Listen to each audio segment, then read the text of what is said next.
2020 sera aussi l'année du compas. Cette musique et danse haïtienne fait chavirer les cœurs dans le dernier film de Cédric Lapiche. Un festival lui sera consacré en mai prochain en région parisienne. Vous connaissez le compas? Non. Parce qu'il y a danse et danse.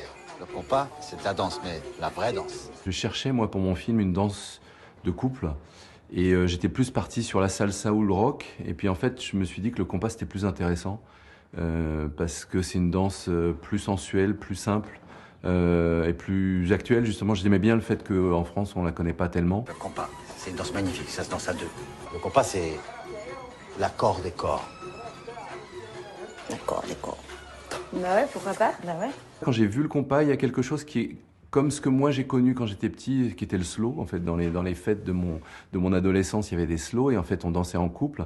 Et il y avait ce côté contact avec une fille et qui est en même temps sensuel, mais sans être érotique, je dirais. Je reprends le pas de base, comme il y a beaucoup de nouveaux aujourd'hui.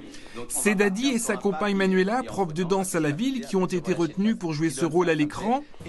Pour Dadi, cette séquence constitue une visibilité inespérée pour le compas, la musique de son pays. Voir aujourd'hui un réalisateur comme Cédric Lapiche s'intéresser et vouloir intégrer le compas dans son film, c'est une reconnaissance et pour la danse et pour la culture haïtienne c'est génial. C'est comme la marche. Si vous savez marcher, vous savez danser. Le compas sera encore à l'honneur au printemps prochain avec le festival que Dadi et Manuela organiseront au pavillon Baltard, avant la grande nuit du compas en novembre à l'Accor Hotel Arena.